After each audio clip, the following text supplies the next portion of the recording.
Now, we're going to go ahead and start on 3.7. As I was saying at the end of the last video, 3.7 to 3.9 are three different sections where on the heels of learning all of these rules and techniques for differentiation, they're trying to now put them to use so you can see, what the purpose of the derivative is. Now, we need to remember that a derivative is a rate of change, okay? And therefore, anything that has one thing changing with respect to another, where it can be measured, can be talked about in terms of differential calculus. In this particular section, in 3.7, you have, it's called Rates of Change in Natural and Social Sciences. And there really only winds up being one variety of question in this that I think is really beneficial. I oftentimes skip 3.7 and 3.8. Those application questions can be dealt with and folded in elsewhere. And in the past, I've lamented to you guys how sometimes books they have word problems in sections where they really shouldn't because they feel like they kind of have to. I mean, there's this huge push in mathematics to work towards practical application, and so sometimes they have to put those word problems in there, and it almost seems like a gimmick in order to be able to sell more textbooks. So I would venture a guess that Mr. Stewart, who wrote this textbook along with probably a team of graduate students, he probably doesn't particularly like 3.7 and 3.8 either.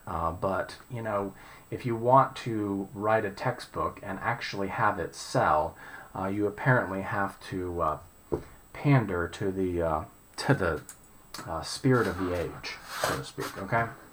Well, enough of that little soapbox rant. I'm going to be doing a couple of problems out of your book. So if you don't have your book with you, that's first of all a shame. I'll try and sort of read them off, and I'll show you. I'll show you the problem.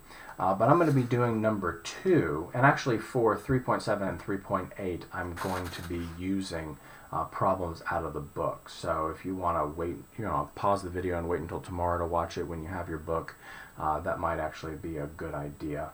Or just, take pictures of the problem pages in 3.7 and 3.8 so that you have them at your disposal. I know from the schedule that Ricky sent me that she did 1, 5, 6, 13, 15, 25, and 31, or those were your homework problems. So I'm not going to do those. I'm going to do problems similar to those. And in the first video, I'm going to give you sort of a smattering of different ones. And in the second video, I'm just going to focus on velocity and acceleration questions, since that's really where the meat is for this particular section. Now I'm going to be doing number 2, and number 2 is under the heading with 1 through 4. And it says a particle moves according to the law of motion. S is equal to f of t.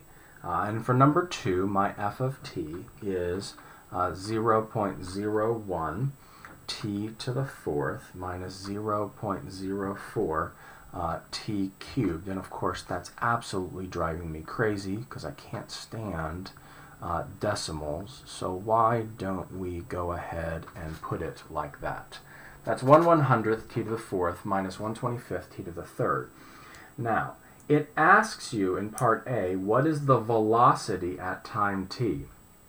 Okay, so remember, f of t, or oftentimes it's called s of t, is the position function. So basically at any time t, you can plug it in here and find the position, a measurement which will give you the position of a particular particle that happens to be in motion. Obviously, this is physics. Now, if we want the velocity is obviously not going to be a constant. The velocity is going to be variable. The velocity is the rate of change of position with respect to time. So this is f prime of t. And therefore, when you go ahead and differentiate this, it winds up being 1/25th t to the 3rd when I bring the 4 down and then subtract 1 from the exponent, minus 3/25 t squared. All right. Now, could you do this by pulling out, t squared over 25 and making that t minus 3? Sure, and that might come in handy later, but that basically is the answer to part A. Now part B asks, what is the velocity after 3 seconds? Meaning after 3 seconds have elapsed. So that's actually another way of saying, what is the velocity at 3 seconds? So if we want to evaluate the velocity at 3 seconds, we simply need to evaluate v of 3. Now, obviously, from this form, we know that v of 3 is going to be 0, okay? So if your velocity is 0, what does that mean? If the velocity is 0, that means that at that moment in time, your particle is at rest, okay? Which is actually part C. When is the particle at rest? Well, if the particle is at rest at t is equal to 3, and in this case it's at rest at t is equal to 0, okay? So basically that is another way of saying, when is your particle at rest is another way of saying, when is your velocity 0? Now part D says, when is the particle moving in the positive direction? When is the particle moving in the positive direction? That is another question about the velocity function. If the particle is moving in the positive direction, your velocity will be positive. Okay, so when is your velocity positive? Well, in factored form, that's a lot easier to surmise, okay? When is this positive? Well, this is always positive, or it's always non-negative, right? At t is equal to 0, it's not positive, it's 0. This factor right here is always non-negative. So the question is, when is this positive? And that is positive when t is greater than 3, or if you want to put it in interval notation, 3 to infinity, okay? Now, not inclusive, because at 3 it's not positive, it's actually at rest. Now, part E says, find the total distance traveled during the first 8 seconds. Well, there is another way to do this when we get to integral calculus, but this is actually very, very easy. You know that it changes direction only once, because from 0 to 3, it travels in the negative direction. So in order to find out how far it travels, you simply need to evaluate the original function.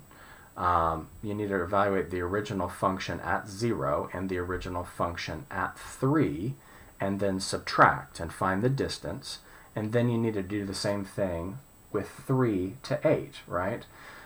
Because if it traveled completely in the positive direction or completely in the negative direction on the interval 0 to 8, you would simply have to find, f of 0 and f of 8 and do your subtraction. But the fact that it changes direction, you can't just do that because, if something moves in the negative direction and then the positive direction, this right here is f of 0. This right here is f of 8, and your difference would be that piece, and it would fail to take into account this motion that overlaps, okay? So if you have something that moves in this direction from 0 to 3, then this is f of 3 minus f of 0. Well, actually, if it moves in the negative direction, then this is going to be negative, so, absolute value, that bad boy. And then this is going to be f of 8 minus f of 3. Okay, so let's go ahead and evaluate f of 8. If I'm going to evaluate f of 8, this is probably a good idea. This is t cubed over 25, and this winds up being t over 4 minus 1. If we want to rewrite this like this, that winds up being a little bit easier to evaluate. So that winds up being 64 over 25 times 1. F of 3 winds up being 27 over 25. and that's 3/4 minus 1, or negative 1/4. And then f of 0 is, of course, 0. So this is 65 over 25. This is negative 27 over 100. So if I wanted to actually make this in terms of a common denominator right here, this is 132/60 over 100. Now, how far did it travel? And we're talking about total distance. It traveled from 0 to 3. This is 27/100 units. Okay, how far did it travel here? Well, if you do this subtraction, you're going to be subtracting a negative, and this winds up being 287/100, and therefore if you go ahead and add those together, you're going to go ahead and get 314/100. So 3.14 is the total distance that it actually traveled. Now, it says in part F, draw a diagram like figure 2 to illustrate the motion of the particle. Well, we kind of did that already, so let's go ahead and skip down to G. Find the acceleration of the particle. Well, if I'm finding the acceleration is simply the rate of change of velocity with respect to time. So if I have G, and v of t is 1/25 t cubed minus 3/25 t squared, then acceleration is v prime, okay? And that winds up being 3/25 t squared minus 6/25 t, and then all I have to do in order to answer the question is actually plug in 3. Okay? Well, obviously plugging in 3 for this factor is going to make it 1. The only thing that really matters is plugging into this factor, so the acceleration at time 3 is 9/25 units. And actually it says seconds and feet are the measurements, so it's actually 9/25 feet per second, or feet over seconds squared, right? Now part H it basically is a calculator thing, so I'm not gonna be doing that. But I am going to answer part I, because I happens to be very, very important, because there will be particle motion problems on the AP exam. They actually pop up rather regularly, and they almost always ask you questions like this. When is the particle speeding up? Well, the particle is speeding up when? Well, it has to do with the relationship, and actually that's a poorly worded, I don't like the way that that's worded, particle speeding up. Particle speeding up in some sense when the acceleration is positive. So that's probably what they're asking for here. When is the acceleration positive? And then of course, so basically that's basically all you have to do is do the same thing with acceleration that you did with velocity. Well, when is this positive? Well, when t is greater than 0. When is this positive? Well, when t is greater than 2. So when is the product positive? Well, when t is greater than 2. So the acceleration is positive from 2 to infinity, and that's likely the answer for I. Yeah, I don't like the way that that's worded.